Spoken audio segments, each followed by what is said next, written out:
आज ऐसी स्थिति आ गई है कि ये भारतवर्ष अब सोने की चिड़िया नहीं जाएगी। क्या बताएं, बड़ा ग्लानि होता है ये देखते हुए कि भारत की जो सभ्यता थी आज वो सभ्यता मिटती जा रही है।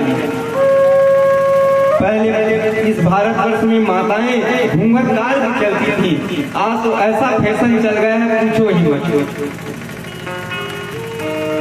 आंचल किसको कहते हैं पता नहीं है।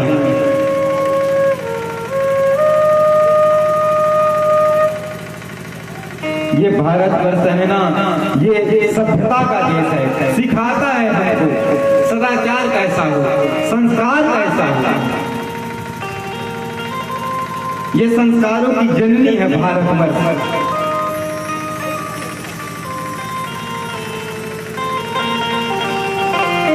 एक बहुत अच्छा गीत है, सुनिएगा।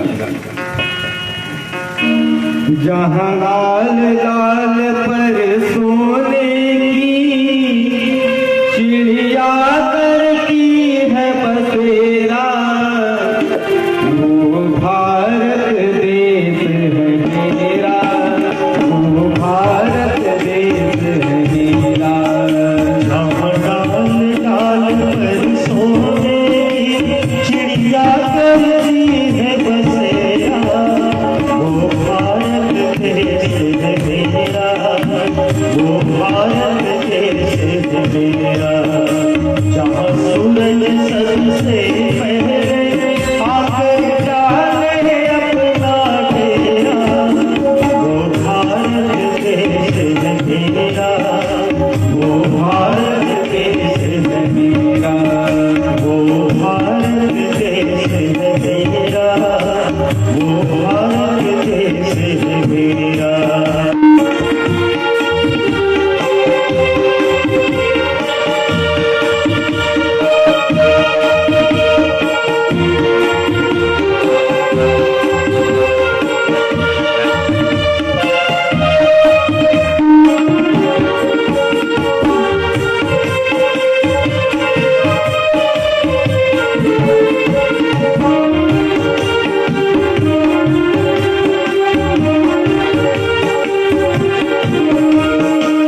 किसे पहले आकर डाले अपना तेरा, वो भारत देश है मेरा, वो भारत देश है मेरा। काल काल पर सोने की चिड़िया करती है बसेरा, वो भारत देश है मेरा, वो भारत देश है मेरा, वो भारत देश है मेरा, वो भारत देश है मेरा, वो भारत देश है मेरा, वो भारत देश है मेरा। ऐसा था ये भारत। एक दिन ऋषभदेव जी महाराज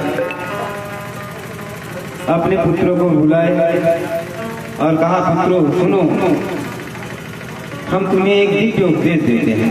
क्या कहा? ना हम देह भाजान लोगे कष्टान कामान नरहते विद भुजान्ये तपो दिव्य पुत्रा कायेन सत्वं सुज्ये यस्माद् ब्रह्म सौख्यं परन्तरम्। ऋषभ भगवान कहते हैं कि जो संतों का संग करते हैं ना, समझ लो उनको मुक्ति की चाबी मिल गई। महसेवादार महाविमुक्तो स्मोक बारे वास्तव सखी संगम। जो संतों का संग कर लिए, महात्माओं का संग कर लिए, उनको मुक्ति की चाबी मिल गई। अगर मुक्ति का दरवाजा खोलना है तो संत महापुरुष को पकड़ लो, उनको पकड़ लोगे तो समझ लो चाबी मिल गई। अब द्वार खुलने में देरी नहीं लगेगी। और नरक का द्वार खोलना चाहते हो ना, योसिताम संगी संगम, लंपट पुरुष का, श्रेण पुरुष का संग कर लो, नरक की चाबी आपको मिल जाएगी। कुछ करने की आवश्यकता नहीं है। तो स्वर्ग जाना और नरक जाना आपके ऊपर है भैया। आपने अगर साधु संत की संगति की तो आपका स्वर्ग का चाबी मिल जाएगा। और वही लंपट पुरुष का, दुराचारी पुरुष का संग करने लगे तो आपके लिए नरक में सीट पहले से ही बुक हो जाएगा। चिंता न करना, इसलिए अपनी संगत को संभालिए। और एक बात का ध्यान दो, ये जितने भी सगे संबंधी तुमको मिले हैं ना, चाहे वो माता हो, पिता हो, पुत्र हो, बंधु हो, सखा हो, भाई हो, कितने भी स्नेही जन हो, कितने भी तुम्हारे प्यारे क्यों ना हो, अगर ये तुमको जन्म मरण के चक्कर से छुटकारा नहीं पाने दे रहे हैं और उसमें आपको डाले जा रहे हैं, तो इनको त्याग देना चाहिए, चाहे वो कितने भी आपके खास क्यों ना हो। गुरु न सस्यात् सजनो न सस्यात् पिता न सस्यात् जननी न सस्यात् दैवं न सस्यात् पति च सस्यात् जन्मोऽपि यद्ये समुपेत मृत्युम्। जैसे काजल क्यों लगाया जाता है? ताकि आंख सुंदर दिखे, और वही कहीं वो काजल आंख को हानि पहुंचाने लग जाए तो काजल तो बहुत गंदी चीज है ना, उसको लगाना हम छोड़ देते हैं। उसी प्रकार जो आपको इस जन्म मरण के चक्कर में डालना चाहता हो, आपको यहाँ से निकलने नहीं दे रहा हो, उसको अपना बैरी समझ के छोड़ देना चाहिए, चाहे वो आपको कितने भी प्रेमी क्यों ना हो। जागे प्रियन राम बैदेही तजो ताहि कोटि बैरी सम यद्यपि परम स्नेही।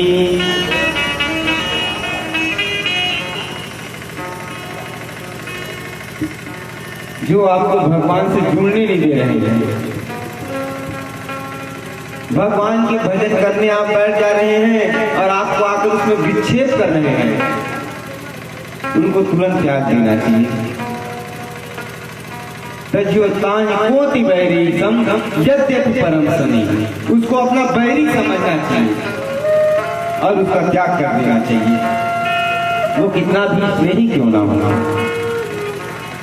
तो परीक्षित जी पूछे सुखदेव जी महाराज से, आज तक किसी ने त्यागा है महाराज? तो सुखदेव जी महाराज कहते हैं, हम तुमको प्रमाण देते हैं, सुनो। तजो पिता प्रहलाद विभीषण बंधु भरत महतारी, बलि गुरु तजो कंत व्रत बनित ही भय मुद मंगलचारी। गोस्वामी जी ने ना भागवत के कई श्लोकों का अर्थ सीधा रूपांतरण कर दिया है, कोई फेर बदल नहीं किया है।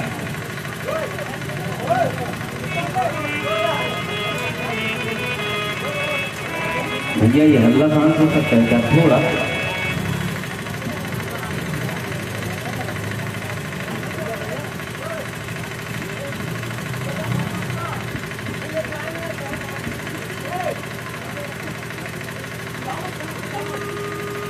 तजो पिता पर प्रहलाद विभीषण बंधु भरत महतारी।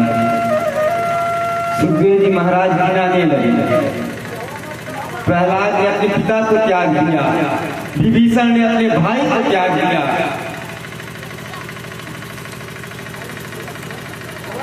और भरत ने अपनी माता का त्याग कर दिया। क्यों?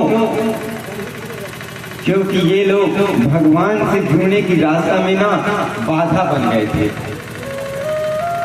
अगर रावण के सामने विभीषण जी महाराज कहते कि मैं राम राम भजना चाहता हूँ, राम जी के शरण में जाना चाहता हूँ, तो उसी समय रावण विभीषण को मार देता। इसलिए उनका त्याग कर दिया। प्रहलाद जी ने देखा कि मेरे पिताजी जो है ना भगवान के विरोधी हैं, भगवान को गाली देते हैं, भगवान से बैर रखते हैं, इसलिए प्रहलाद जी ने अपने पिता हिरण्यकश्यप को त्याग दिया। और भरत जी की कथा तो आप जानते ही हैं कि कहीं ने राम जी को भरत जी से अलग कर दिया, तो भरत ने अपनी माता का त्याग कर दिया कि कहीं।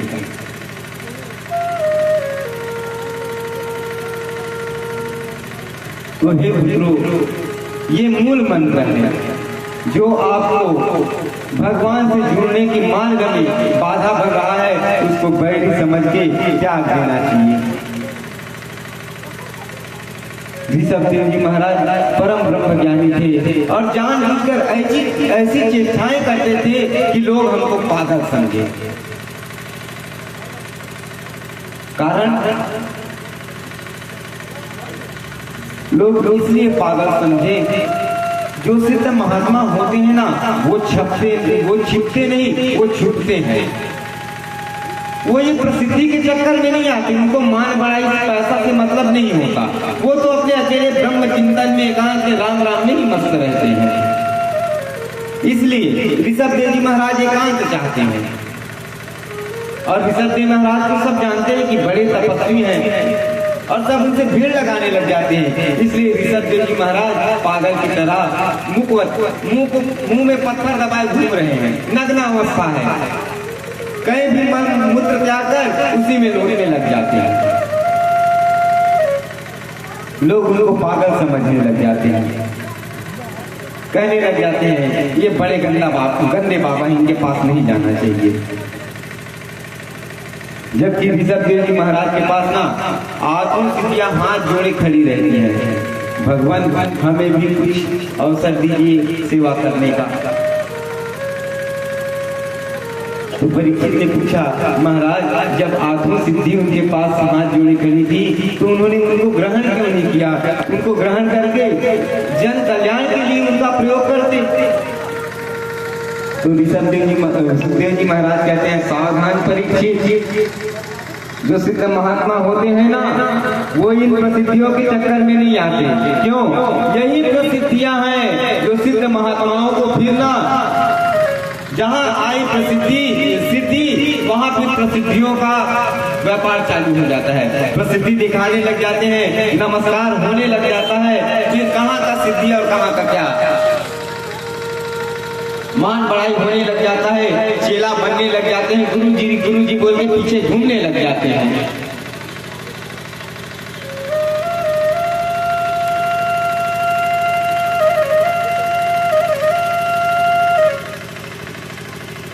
एक उदाहरण से समझिए, जैसे एक बच्चा रोता है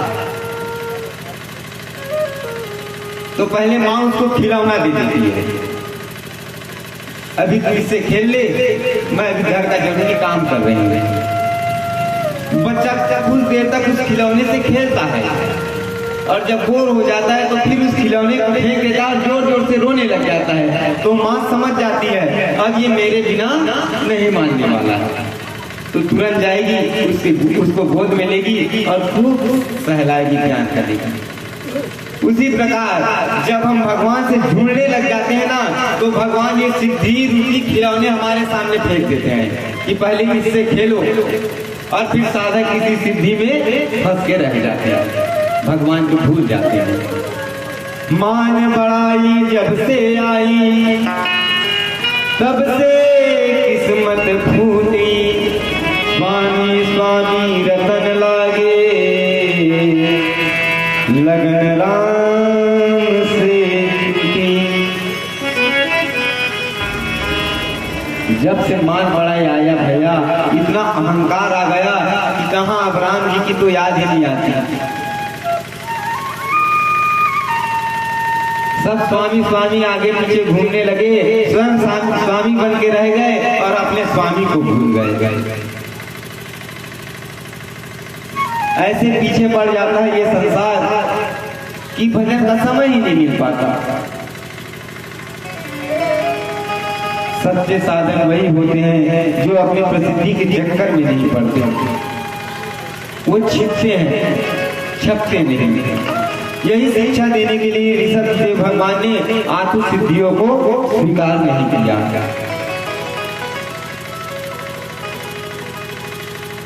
हजारों व्यक्ति में कोई एक ही ऐसा व्यक्ति होगा जो इस सिद्धियों का इस्तेमाल ना प्रयोग जन कल्याण के लिए करता होगा, जैसे हनुमत लाल जी महाराज ने किया। सिद्धि नवनिधि के दाता, अष्ट सिद्धि नवनिधि के दाता। हनुमत लाल जी महाराज ना अष्ट सिद्धि और नवनिधि के दाता हैं। उनके पास है नहीं, जिनके सिर में वो हाथ रख दे उनको वो प्राप्त हो जाएगा। परंतु हनुमत लाल जी महाराज ने ना कभी इन सिद्धियों का प्रयोग अपने लिए नहीं किया। जब भी इन सिद्धियों का प्रयोग किया तो राघवेंद्र सरकार के काम के लिए किया, आवश्यकता पड़ने पर किया। वैसे मसक समान रूप कपिधरी, जब लंका जाने लगे तो हनुमत लाल जी महाराज ने अपना स्वरूप मसक समान बना लिया, मच्छर के जैसा, और फिर ही सिद्धि दिखाते हैं थोड़ी देर बाद। कनक भूधरा कार शरीरा,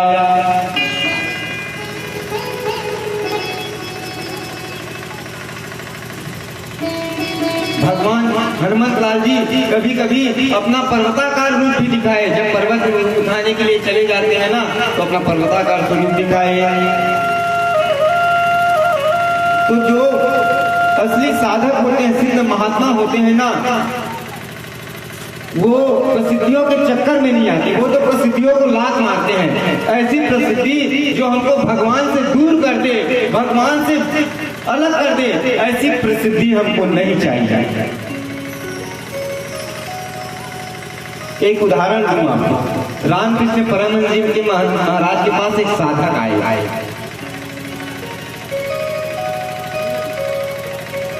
एक साधक आए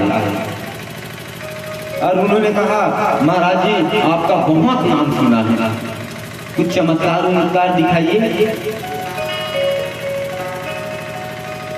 तो महाराज जी ने कहा भैया हमको तो नहीं आता, आपको आता होगा तो आप दिखा दो।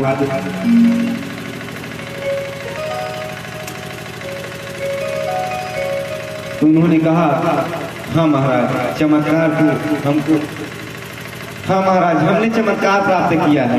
क्या चमत्कार किया है?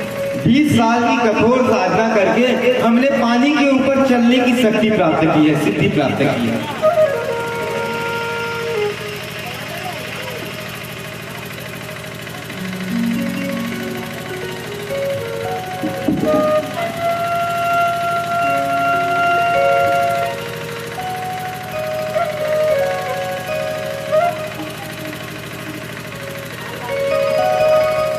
हमने पानी के ऊपर चलने की सिद्धि प्राप्त की है। कितने साल कठोर तपस्या करके? 20 साल।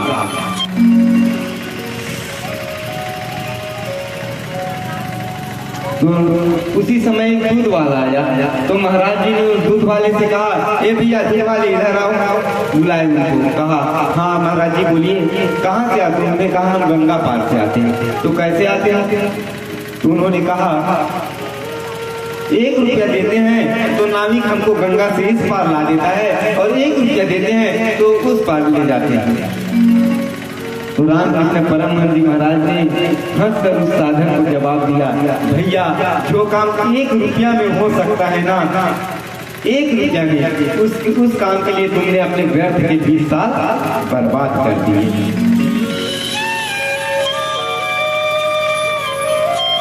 जो काम 1 रुपया में हो सकता है उसके लिए आपने 20 साल बर्बाद किए। हो सकता है यही 20 साल आपने अगर कहीं भगवान को पाने के लिए लगाया होता तो शायद भगवान आपको मिल जाते। प्रेम से बोलिए राघवेंद्र सरकार की जय हो।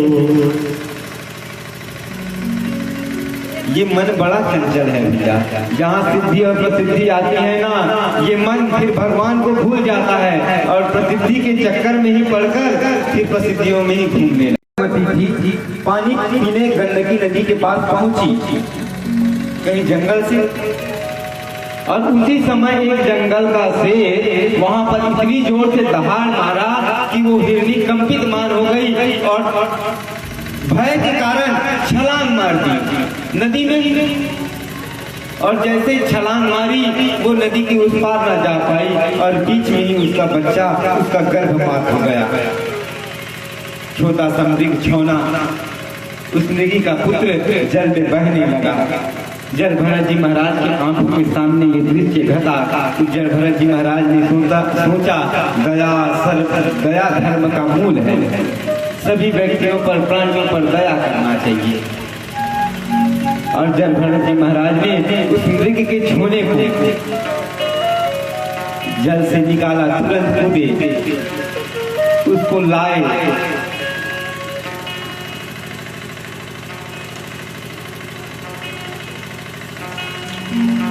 उस मृग के छोड़ने की सेवा करने लगे, शुश्रूषा करने लगे।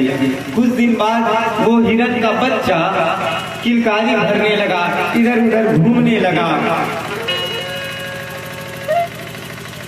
कभी कभी भरत जी महाराज जब भजन में बैठ जाते ना तो मृग का छूना उनके पास आता और कभी उनको सूंघता, कभी उनको चाटने लग जाता, बहुत स्नेह करते थे। जब भरत जी महाराज उनको क्रोधित होकर देख देते ना तो भोली सूरत बना के बेचारा बैठ जाता भय के कारण।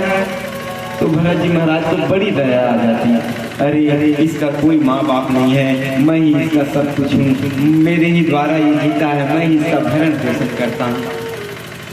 बड़ा दया आती है उन्हें। स्थिति ये हुई कि उस मृग के छूने में इतनी आसक्ति हो गई भरत जी महाराज को, इतना स्नेह हो गया। देखो भैया अब मन की गति देखो। जो सम्राट थे भारतवर्ष के, महाराज भरत पत्नी को छोड़ दिया, पुत्रों को छोड़ दिया, राजपाट छोड़ दिया भगवान को पाने के लिए, और मन कहाँ आगे तक गया? एक हिरण के बच्चे में। अब जब भजन करने बैठ जाते हैं ना तो ऐसे भजन करते हैं, आंख बंद करके राम राम राम राम जपते रहते हैं, और कुछ समय पश्चात वो देख लेते हैं हिरण क्या कर रही है, वो बच्चा क्या कर रहा है। इतना आसक्ति।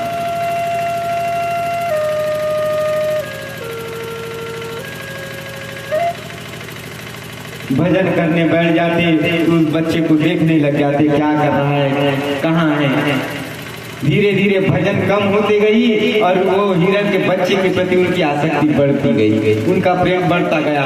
एक दिन ऐसा आया कि भजन पूरी तरीके से बंद हो गया और दिन भर उस हिरण के बच्चे के ही साथ वो खेलने कूदने लग गए। प्रेम से बोलिए वृंदावन बिहारी लाल की जय हो। ये मन की गति है। जिन्होंने भगवान की भजन के लिए अपना सब कुछ त्याग दिया, आज मन उसको एक मृग के छूने में आ गया, मृग के बच्चे पे आ गया। एक दिन उसी जहाँ भरत जी महाराज आश्रम में रहते थे, वहाँ एक मृग का झुंड आया और वो छोटा सा जो बच्चा था जिसको भरत जी महाराज रखे थे ना, वो देखे कि मेरी सजाती है। मृग स्वभाव से वो लोग परिचित है एक दूसरे से। वो मृग को आते देखकर उन्हीं के साथ वो चले गए। वो मृग का छूना, भरत जी महाराज भजन में बैठे हुए थे, जैसे ही आंख खुली तो देखा वो मृग का बच्चा दूर दूर तक दिखाई नहीं दिया। खूब चिल्लाए, खूब आवाज दी, लेकिन वो वापस नहीं आया। उनको ढूंढते ढूंढते जंगल में भटकने लगे भरत जी महाराज, और इतनी आसक्ति हो गई कि मृग मृग मृग बोल के उनका प्राणांत ही हो गया। और एक सूत्र है भैया, याद रखिएगा, अंते यामति सागति। जैसी आपकी अंतिम में मति होगी, अंतिम काल में जहां पर आपकी बुद्धि होगी, आपको अगला जीवन वही मिलेगा। आजकल लोग घर में बड़े कुत्ते पालते हैं, साथ नहीं बैठाएंगे, साथ नहीं खिलाएंगे, साथ नहीं सुलाएंगे। तो ध्यान रखिएगा, अंते मति सागति। जैसे आपकी मति होगी वैसी ही आपकी गति होगी, इसलिए सावधान भैया। पालिए, कुत्ते पालने में हर्ज नहीं है, लेकिन साथ में खिलाना, साथ में सुलाना। कहीं आपकी मति उस कुत्ते में ही रह गई ना, तो आपका अगला जन्म भी उसी के जैसा होगा, फिर आपको कोई पालेगा।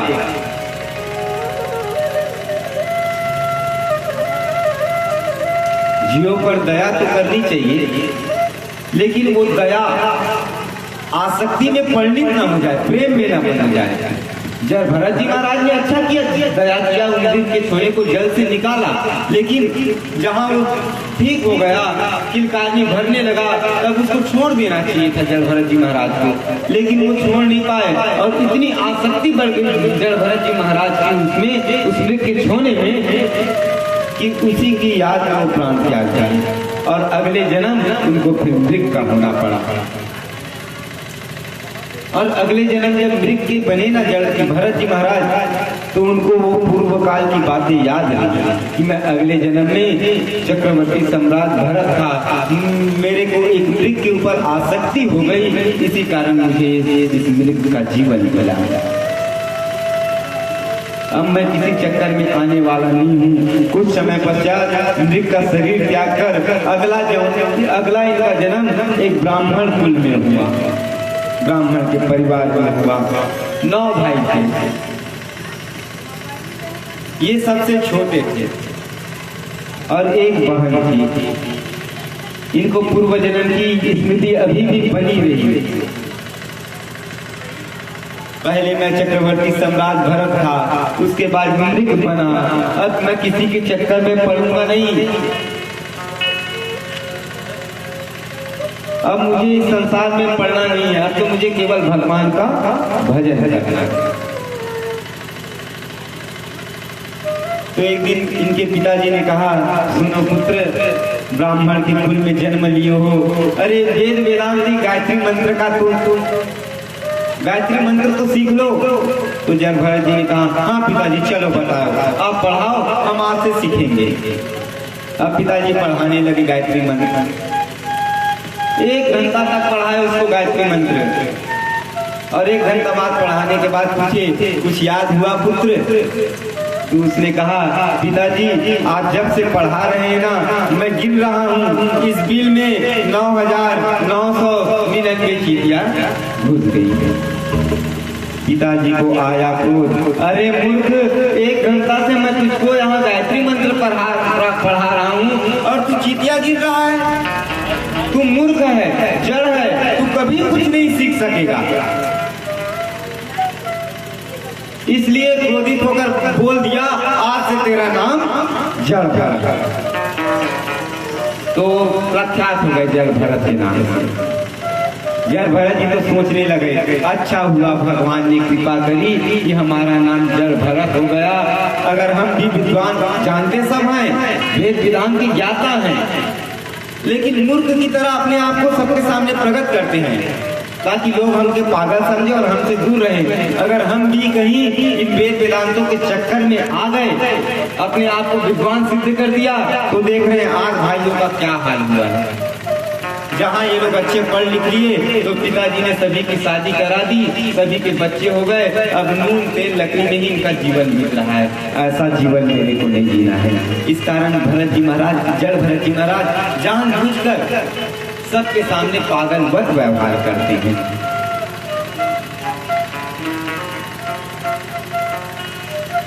कालांतर में इनका विवाह तो हुआ नहीं, जड़ भरत के नाम से विख्यात हो गए। पिताजी चल बसे, इनके पिताजी थे वो चल बसे, माता जी भी पधार गई। अब आज भाई और भाभी थे इनके। तो जड़ भरत जी महाराज दिन भर जो भी रूखा सूखा मिल जाता था उसी को खाकर दिन भर अपने भजन में मस्त रहते। तो भाभी को इससे ईर्ष्या होने लगी। देखो तो दिन भर घर में पड़ा रहता है, रूखा सूखा जो भी नहीं देते हैं वो खाता है और फिर भी कितना तंदुरुस्त है, कितना तगड़ा है। और हम अपने पतिदेव को रोज गाजर का हलवा, काजू किशमिश बादाम खिला रहे हैं, फिर भी जब देखो मुंह सूखा का सूखा,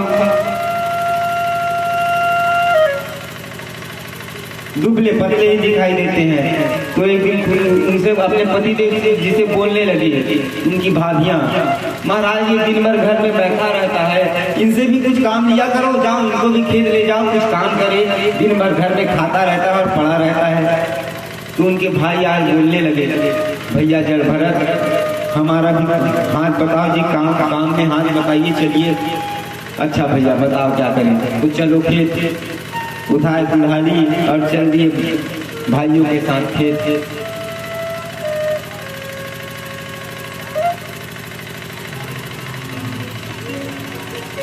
अब भाई ने कहा देखो जड़ भरत जी, देखो जड़ भरत भैया, ये जो खेत है ना इसको समतलीकरण करना है बराबर, आप करो, हम लोग दूसरा काम कर रहे हैं। तो जड़ भरत जी महाराज सोचे अगर कहीं ये काम अच्छा कर दूंगा ना तो इसके बाद फिर मेरे दूसरा काम दिया जाएगा, और इस प्रकार मैं काम करता रहूंगा तो मेरे को भजन नहीं हो पाएगा। तो उन्होंने कहा था समतल करना है, तो एक तरफ को कुआं बना दिया और एक तरफ को पहाड़ बना दिया, एक तरफ खोदते गए और एक तरफ फेंकते गए। तो उधर कुआं बन गया और इधर पहाड़ बन गया। कुछ समय बाद उनके भाई आए और देखे तो समझ गए ओहो ये कुछ करने वाले नहीं है, ये तो केवल बिगाड़ने वाले हैं।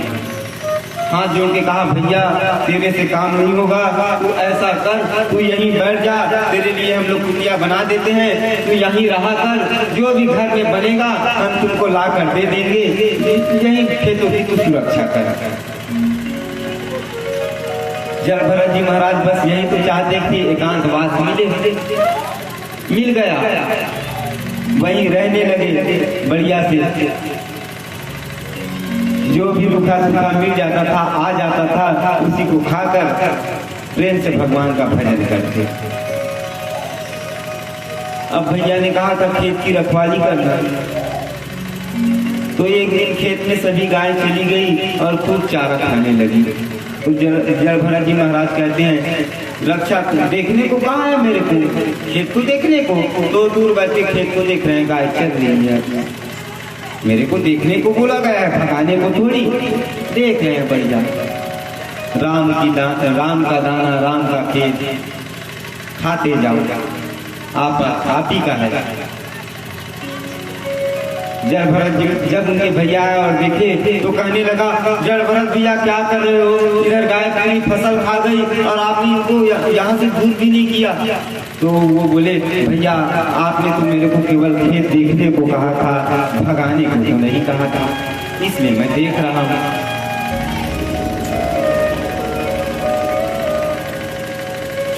उनके सभी भैया परेशान हो गए जड़ भरत जी से और कहा, जड़ भरत अब तेरे को कुछ करने की आवश्यकता नहीं है भैया, तू केवल राम राम भजा कर और तेरे से कुछ नहीं हो सकता। एक दिन की बात, एक डकैत के सरदार ने भगवती माता रानी से मन्नत मांगी, हे माता रानी, अगर मेरे को पुत्र हो गया ना तो मैं आपको नर बलि चढ़ाऊंगा, नर बलि चढ़ाऊंगा। अब नर बलि चढ़ाने के लिए पुत्र तो हो गया, अब नर बलि चढ़ाने के लिए अपने जो और चेले चपाते थे डाकू का, उनको बोला, जाओ किसी को पकड़ के लाओ। निकले रात को 12 बजे बलि के लिए देने के लिए, किसी व्यक्ति को पकड़ने के लिए कोई नहीं मिला। जड़ भरत जी महाराज 12 बजे रात को बीच खेत में सीताराम भक्त भजन करते हुए बैठे, हृष्ट पुष्ट शरीर, तंदुरुस्त। देखे सभी डकैतों ने कहा, ये बहुत अच्छा लगा है, इसी को पकड़ के ले चलते हैं। पकड़ लिए जड़ भरत जी महाराज को और कहा, ए बाबा चलो। तो जड़ भरत जी महाराज पूछते नहीं है किसी से, चलो कह दिए तो उठ के चलने लगे। चलो भैया, ये भी नहीं पूछा कि कहाँ जाना है, कहाँ ले जा रहे हो, चलने लगे।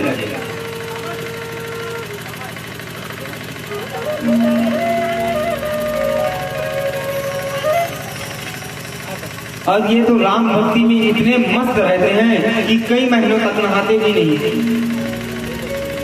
जड़ भरत जी महाराज तो सबसे पहले तो उन डकैतों ने इनको ना उपकर लगा लगा के खूब नहलाया, नहलाने के बाद बढ़िया बढ़िया वस्त्र पहनाया, भोजन कराया, भोजन कराने के बाद पान खिला दिए।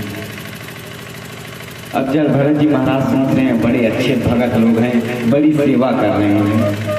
अब कहा जड़ भरत जी महाराज से, चलो चलिए महाराज, फिर उनके चलने लगे।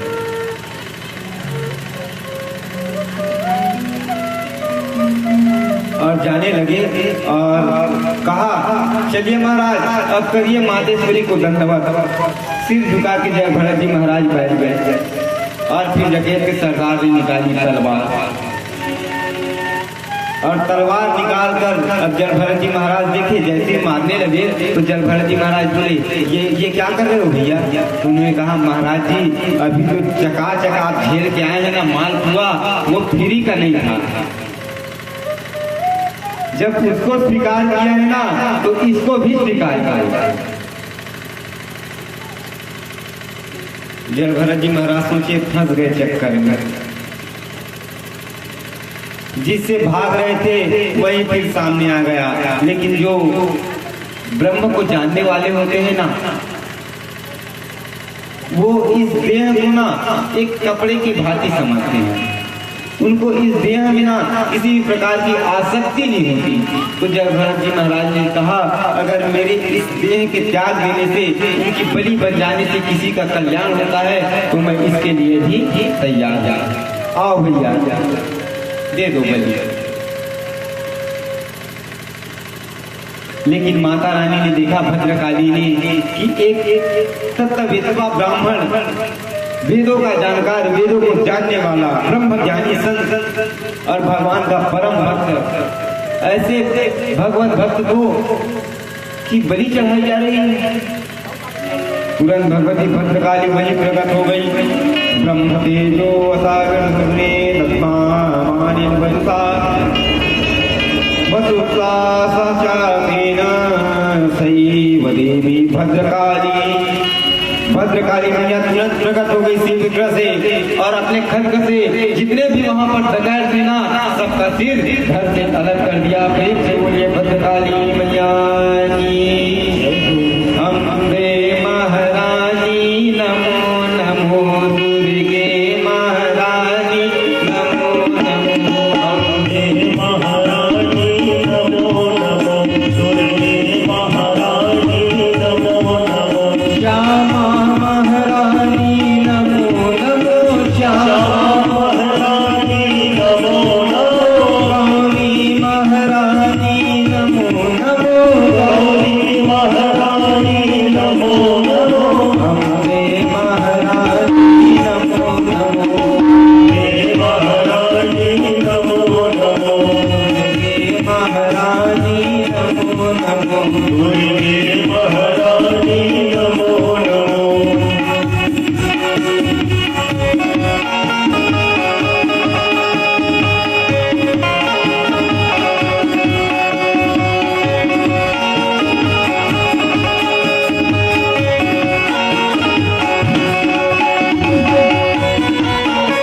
प्रेम से बोलिए चंडिका मैया की जय हो। जगतजननी अम्बे मैया की जय हो। बहुत देर तक जलभरण जी महाराज सिर झुकाए बैठे थे, लेकिन तलवार गिरने वाला है, अभी तक गिरा नहीं। तो जैसे सिर उठा के देखे तो वहीं पर जो डकैत थे उनका धड़ पड़ा था और सिर अलग था। समझ गए जलभरण जी महाराज, ओहो माता रानी ने हमको बचा लिया, अब हम किसी के चक्कर में आने वाले नहीं हैं। फिर लौटकर घर नहीं गए, वहीं से निकल गए। जो हमारी रक्षा अभी करी है ना, अब वही हमारी रक्षा करेंगी, ऐसा विश्वास करके माता रानी के ऊपर जलभरण जी महाराज घर नहीं गए। घूम रहे हैं, जहाँ पाते हैं वहीं रह जाते हैं, जो मिलता है रूखा सूखा भोजन करके उसी में संतुष्ट रहते हैं। एक दिन की बात, सिंधु सौबीरी देश का राजा, नाम था रघुबर, पालकी में बैठकर संतों के पास सत्संग करने जा रहा था। बीच रास्ते में उसके जो पालकी ढोने वाले थे, 4 व्यक्ति होते हैं भैया पालकी ढोने वाले, 2 सामने 2 पीछे, तो एक का तबीयत खराब हो गया। तो कुहारों ने कहा महाराज जी एक का तबीयत खराब हो गया है। तो रघुबर ने कहा उस राजा ने कि कोई भी यहाँ होगा उसको पकड़ लो और बोल दो राजा का आज्ञा है, चलो बोलिए। तो दूर दूर तक कोई दिखाई नहीं दिया, जलभरत जी महाराज आ रहे थे, देखिए खूब तंदुरुस्त थे। तो कहा इन्हीं को लगा लेते हैं, तो लगा लिए उनको, चलो भैया। तो वो तो किसी से पूछते नहीं है, चलो भैया बोले, तो फिर चलने लगे और कहा धर लो, तो उठा के रख लिए कंधे पर और चलने लगे। अब जैसे चलने लगे तो जो सिद्ध महात्मा होते हैं ना, वो नीचे देख के चलते हैं ताकि मेरे पैरों के द्वारा किसी जीव की हत्या ना हो जाए। वो सब में भगवान का ही दर्शन करते हैं। हर व्यापक सर्वत्र समाना, सब में भगवान का दर्शन करते हुए ही वो ब्रह्म तत्व का जो संत होते हैं वो सब में भगवान का ही दर्शन करते हैं। एक कथा बताएं आपको। एक महाराज जी थे, वो सब में अपने नारायण का दर्शन करते थे। उनकी ये स्थिति हो गई थी कि वो किसी को भी देखे, चाहे वो कुत्ता हो बिल्ली हो, नारायण ही उनको नजर आता था। तो एक दिन महाराज जी रोटी बना रहे थे और घी लेने के लिए अंदर गए, उसी समय कुत्ता आया और रोटी को मुंह में दबाकर भागा।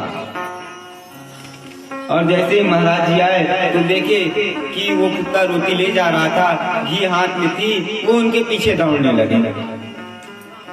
अरे महाराज जी घर में किसी बात की कमी नहीं है, अरे काहे सूखी रोटी खा रहे हैं, घी तो लगाने दीजिए तब रोटी खाइएगा। कुत्ते के पीछे दौड़ रहे हैं एक नाथ जी महाराज। और ऐसा दिव्य चमत्कार हुआ भैया, उस कुत्ते से ही मेरे नारायण प्रकट हो गए।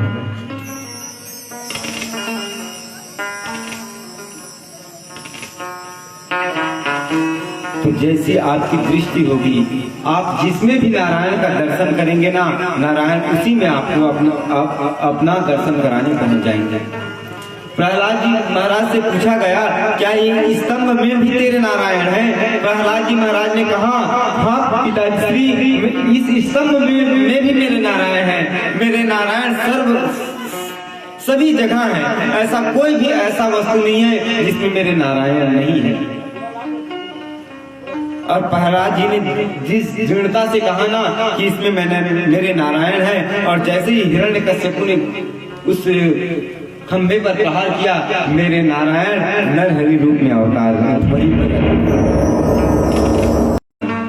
सब में भगवान का भी दर्शन करे। तो जलभरण जी महाराज ऐसे ही थे, तो चल रहे थे तो उनको जीव जमीन पर चलने वाला,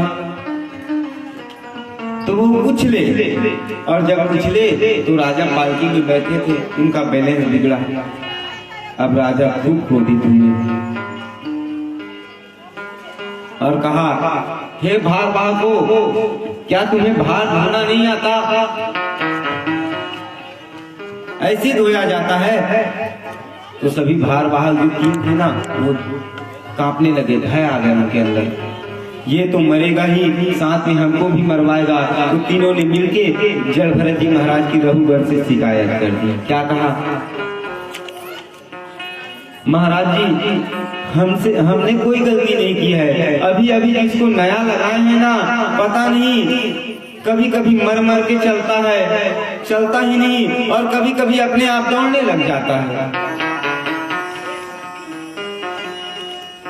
अयम मधुमेह तो अभी न द्रुतम व्रजति। हमने अभी जिसको पकड़ के पालकी में लगाया महाराज, वो बहुत ही विचित्र प्राणी है। जब हम लोग चलते हैं तो ये चलता नहीं, और जब हम लोग कम चलते हैं तो ये दौड़ने लग जाता है, और पता ही नहीं बीच में इसको क्या झटका लगता है, अचानक से उछल जाता है। रघुगण ने देखा, अहो कष्ट प्रत्यान मरुष्यान सते। रघुगण ने पालकी से नीचे झांक के देखा तो तंदुरुस्त शरीर नजर आया, और रघुगण उनका मजाक उड़ाने लगे। क्या कहा, ओ हो बेचारे इतने दुबले पतले हैं, इनको तुम कहाँ मेरा भार ढोने के लिए लगा दिए, बहुत तकलीफ हो रहा होगा बेचारे को। जल भरत जी महाराज कुछ नहीं बोले, चुप रहे, क्योंकि वो किसी से कुछ नहीं बोलते। जो ब्रह्म ज्ञानी होते हैं ना, वो किसी भी चीज का जवाब नहीं देते, कुतर्की नहीं बोलते।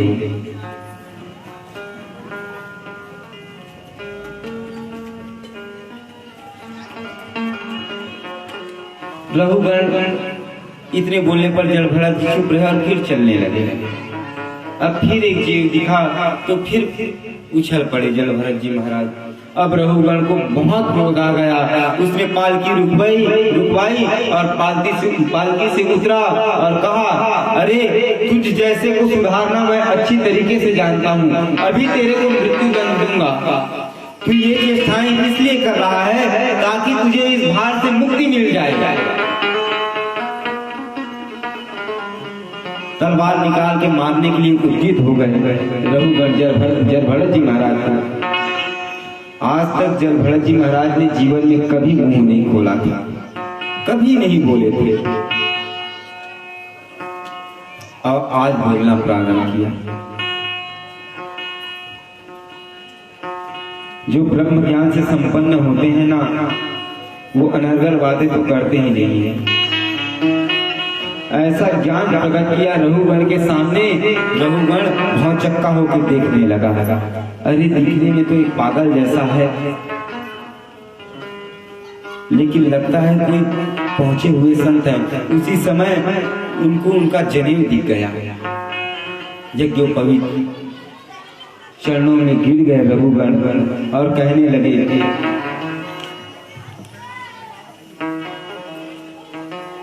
भगवान आप कौन हो? कहीं साक्षात कपिल देव महाराज जी तो नहीं जो मेरी परीक्षा लेने आए हैं?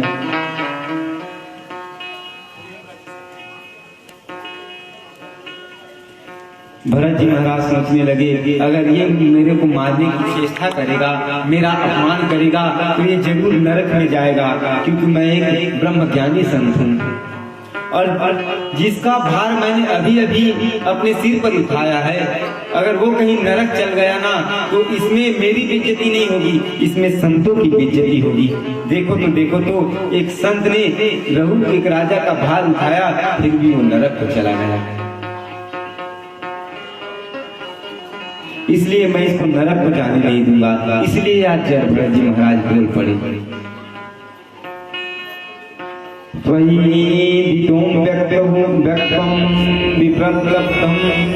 भरतुं समेस्यादिवीर भार गन्तुर्यदि स्यादिगम्यमहवा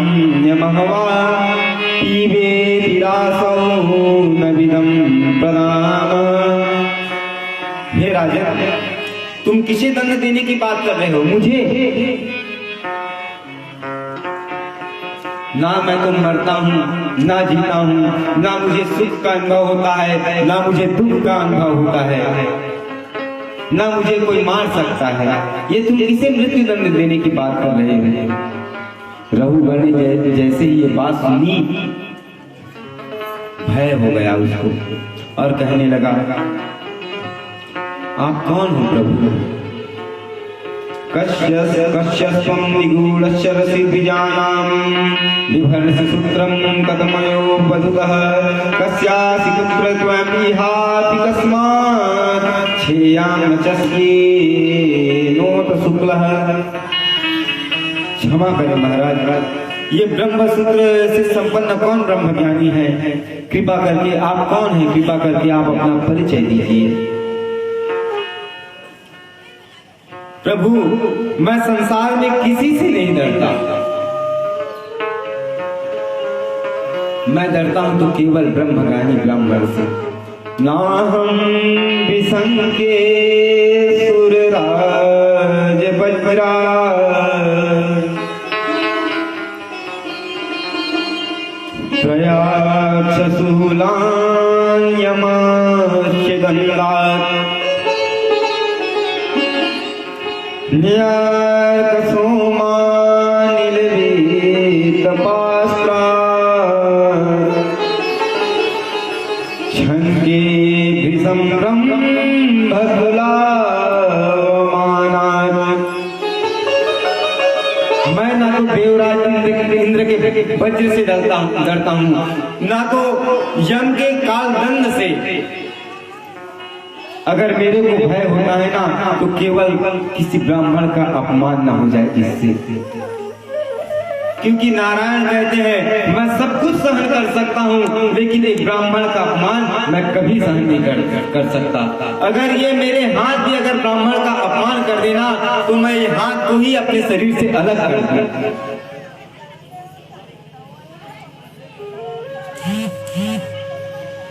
जल भरत जी महाराज बोले, राजन